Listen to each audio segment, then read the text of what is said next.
할렐루야. 오늘도 말씀을 깨닫는 지혜와 응답받는 기도의 은총이 우리에게 넘치게 될 줄로 믿습니다.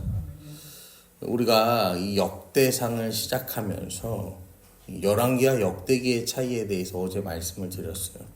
열왕기라는 책은 망하던 당시에 쓰여진 책. 그러니까 망하는 시대에 쓰여진 책이다 보니까 왜 망하는가, 그게 핵심이었어요. 이스라엘이 왜 망했습니까? 하나님을 떠났고 하나님을 배반했기 때문에 망했다라는 거죠.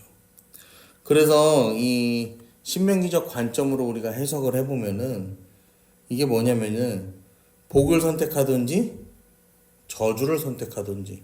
그래서 그런데 이스라엘은 뭘 선택했어요? 저주를 선택했죠. 그래서 이 저주를 선택한 결과가 뭐예요? 망하는 거다라는 거였잖아요. 이 역대기라는 책은 이 포로를 귀환한 이후에 에스라가 쓴 책입니다. 에스라는 포로 1세대도 아니고 2세대도 아니에요. 학자들이 추측하기로는 에스라는 3세대에서 5세대 사이의 인물일 것이다, 그렇게 추측을 합니다.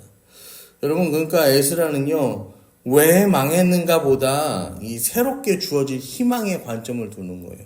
그래서 우리가 누구인가? 우리의 정체성은 무엇인가? 우리는 어디에서 왔는가? 우리는 어떻게 살아가야 하는가? 망하는 이야기에서 앞으로 포로에서 돌아온 우리가 어떤 정체성을 가지고 어떻게 살아야 하는지를 말하는 관점이 바뀌게 됩니다. 70년의 기나긴 포로 생활을 마치고 돌아온 이스라엘, 그리고 그 뒤로도 100년의 시간이 더 지나요. 이스라엘 백성들의 계보를 최초의 인류 아담부터 시작하는 족보로 역대기는 시작합니다.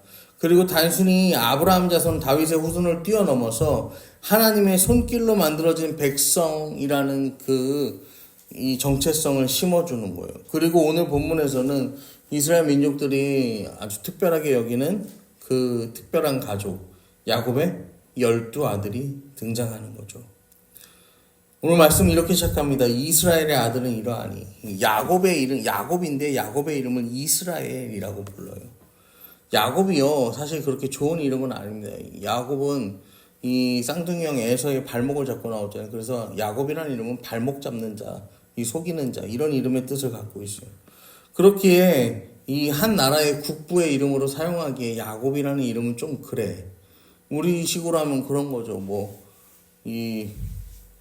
김배신, 이런 이름인데, 이런 이름을 국부로 사용하기가 좀 국부의 이름으로 사용하기 그렇잖아. 그러니까, 이스라엘은요, 하나님과 겨루어 이겼다라는 뜻이에요. 굉장히 좋잖아요. 그런데요, 여러분, 사람이 하나님을 어떻게 이길 수가 있겠습니까? 하나님이 인간을 너무 사랑하시니까, 야곱을 너무 사랑하시니까, 하나님 뭐 하신 거예요? 져주신 거죠. 이스라엘 사람들이 다윗도 좋아하고 모세도 좋아하고 구약의 훌륭한 선지자 엘리야 이런 선지자들 좋아해요. 그런데 그럼에도 불구하고 이 야곱이 이스라엘 국부가 되는 이유가 뭐냐면요, 그의 모습이 우리의 모습과 가장 닮았기 때문에 그런 거예요. 연약한 모습, 부족한 모습이 가장 닮았으니까. 그럼에도 불구하고 하나님은 그를 붙잡아 주셨으니까, 이스라엘이라 부르시고 그를 붙들어 주셨으니까 우리의 삶도 그렇게 붙잡아 주시기를 우리가 바라는 마음에 담겨 있는 거죠. 그러면서 12아들의 이름을 기록하는데 이게 기록된 순서가 달라요. 왜냐면은 르우벤과 시몬과 레위와 유다와 이사갈과 스불론과 단과 요셉과 베냐민과 납달리와 갓과 아셀. 우리가 알기로는 요셉 다음이 베냐민, 요셉 이렇게 거꾸로 올라가야 되거든요. 그런데 이 순서가 좀 다르다는 거예요. 이게 순서가 왜 다르냐면은 태어난 순서를 기준으로 묶은 게 아니라 어머니를 기준으로 묶었어요. 어머니. 잉태한 태에서 나온 그 어머니를 기준으로. 포로기를 지나서 돌아왔잖아요. 그러니까 이제는 아버지를 알 수 없는 시대가 돼버린 거예요. 그래서 이제 12지파가 어디를 따라가냐면 어머니를 따지는 거예요. 모계사회가 되는 거예요. 모계사회가, 이스라엘이. 어머니의 순서로 재편하면서 하나님 백성의 계보는 세상 계보와는 다름을 보여주는데, 이게 뭐냐면 타고난 혈통이 아니라 어떤 어머니 밑에서 교육을 받았냐, 어떤 신앙 교육을 받았냐, 이걸 더 중요하게 여긴다라는 거예요. 여러분, 우리가 하나님을 믿는 거, 이게 중요한데, 어떻게 하나님을 알고 어떻게 하나님과 관계 맺었냐, 이게 제일 중요해요. 그래서 이 3절에 보면 12아들을 소개하고 이제 그 족보에 대해서 조금 자세하게 나오는데, 유다의 아들은 에르와 오남과 셀라.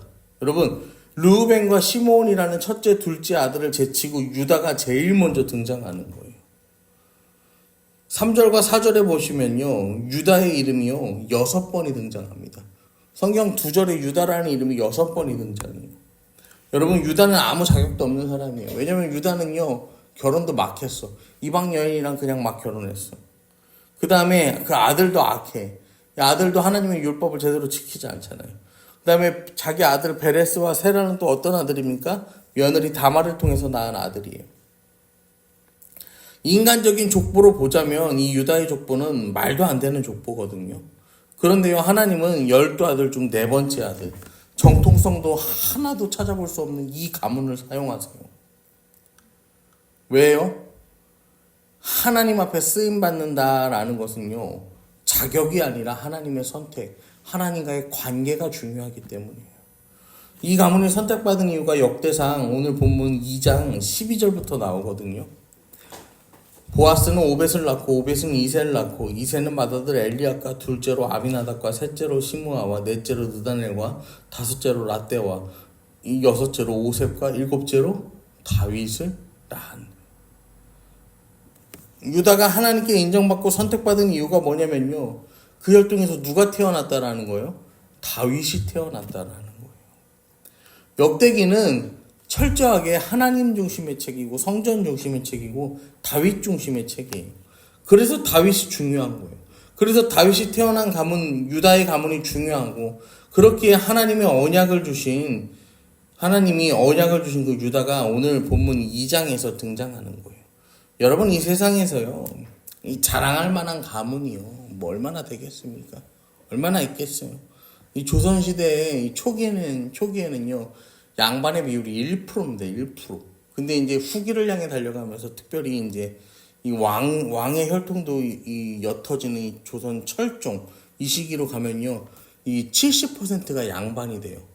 그러니까 양반이 자식을 많이 낳아서 양반이 늘어난 게 아니라 양반을 돈을 주고 사고 파는 시대가 됐다는 거죠. 그리고 이런 것들이 지금 이 시대에는 크게 의미가 없어요, 여러분. 그래서 막 저기 보면은 다큐멘터리 같은 거 보면 청담, 대치 이런 데 사는 부모들은 자기들이 공부를 잘해서 개천에서 용인한 타입이에요, 이 사람들은. 그래서 이 사람들은요, 전문직들이 거긴 많이 산대. 그래서 자녀들도요, 부를 세습하는 방법이 뭐야? 자기가 번 돈으로 이 자녀를 행복하게 떵떵거리고 살게 해줄 수가 없는 거야. 그러니까 이 자녀들도 공부를 열심히 해서 똑같은 전문직으로 이제 키우려는 거야. 그런데 저런데 막 한남, 성북 이런 전통적으로 부유한 동네 가면은 그런 데는 이제 부모들이 딱히 직업이 없대요. 그런데 그렇다고 교육이 그렇게 열심히지도 않대. 왜냐면은 노력하지 않아도, 수고하지 않아도 이 막대한 부를 가지고 다 하고 싶은 걸 하고 살 수 있는 그런 정도의 이게 있다고 그러더라고요. 여러분, 이런 삶이 사실 욕심이 나지 않는다면 그건 거짓말이겠지만, 우리는요, 세상적 욕심과는 다른 욕심을 내야 합니다. 하나님과 언약의 백성 되기를 우리는 욕심내야 되는 거예요. 다윗처럼 하나님과 언약을 맺고 하나님께 은혜를 받고 하나님과의 그 관계를 확실하게 붙잡고 유지해서요, 다윗 때문에 다윗의 가문이, 다윗의 자녀가, 다윗의 후손이 하나님의 은혜를 받잖아요. 그런 것처럼 나 때문에, 여러분, 나로부터 이 나의 가문이, 나의 자녀가, 나의 후손이 복을 받는 거예요. 여러분, 이것이 오늘을 살아가는 우리에게 주시는 하나님의 뜻이고 하나님의 비전입니다. 하나님은요, 내가 얼마나 연약한지, 내가 얼마나 부족한지요, 상관하지 않으세요. 하나님은 우리 연약함과 우리 부족함 상관치 않으세요. 왜요? 하나님이 일하시면 되니까. 사람이 일하는 게 아니니까요. 빌립보서 1장 6절에요. 이런 우리를 위로하는 말씀이 있어요. 너희 안에 착한 일을 시작하시니가 그리스도 예수의 날까지 이루실 줄을 우리는 확신하노라. 여러분, 일은 누가 시작하신다고요? 하나님께서. 그리고 그 일의 마무리 또 누가 하신다고요? 우리 하나님께서. 하나님은 오늘도 우리 연약한 삶 속에서 하나님의 일을 시작하십니다. 어떤 일이요? 하나님의 착한 일을 시작하십니다. 착한 일. 우리 안에 착한 일을 시작하신 하나님께서 하나님의 때에 하나님의 방법으로 이 모든 일을 이루어 나가실 줄 믿고 믿음으로 살아가는 저와 여러분 되기를 간절히 축원합니다.